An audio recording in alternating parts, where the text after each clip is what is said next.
ఈ రోజు ఆదిలాబాద్ జిల్లా కేంద్రంలో నిరవధిక సమ్మె చేస్తున్న గ్రామ రెవెన్యూ సహాయకులకు అంబేద్కర్ సంఘాల ఆధ్వర్యంలో సంఘీభావం ప్రకటించి మద్దతు తెలియజేయడం జరిగింది.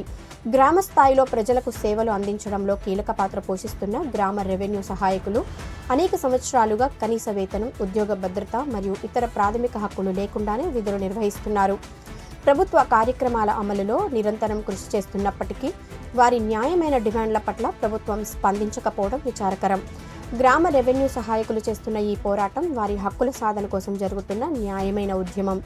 ప్రభుత్వం వెంటనే స్పందించి వారి డిమాండ్లను పరిష్కరించి కనీస వేతనం, ఉద్యోగ భద్రత కల్పించాలని ఈ సందర్భంగా డిమాండ్ చేయడం జరిగింది.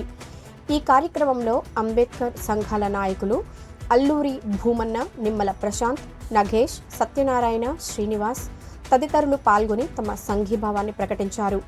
గ్రామ రెవెన్యూ సహాయకులు న్యాయమైన డిమాండ్లను వెంటనే పరిష్కరించాలి, శ్రమకు తగిన గౌరవం ఇవ్వాలి అని ఈ సందర్భంగా డిమాండ్ చేయడం జరిగింది. మనము ఎన్ని కష్టాలు వచ్చినా మన టెంట్లు తీసేస్తారు, మనల్ని జైల్లో వేస్తారు, అన్ని చూస్తుంటారు.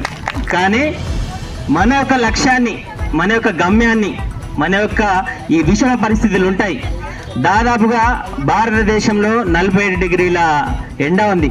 ఆ ఎండలో మహిళా సంఘాలను ఏకం చేసి గ్రామీణ వ్యవస్థకు ఒక పునాదిగా నిలబడుతూ అందరికీ, ప్రభుత్వానికి, ఇటు ప్రజలకు వారధిగా నిలబడి ఎన్నో గ్రామీణ ఆర్థిక వ్యవస్థ నిలబెడుతూ గొప్ప కార్యక్రమాన్ని నిర్వహిస్తూ ప్రతి నెల ప్రతి పక్షం మహిళల దగ్గర వారు తీసుకున్నటువంటి రుణాల్ని ఒక క్రమబద్ధంగా వారి యొక్క ఆర్థిక వ్యవస్థ నిలబెడుతూ ప్రతి కుటుంబాన్ని ఒక ఆత్మగౌరవంతో నిలబడేలాగా కృషి చేస్తున్నటువంటి వివోఎల్ అందరికీ ఈ కార్యక్రమం సందర్భంగా మీ యొక్క పోరాట స్ఫూర్తిని ఈ మన డిమాండ్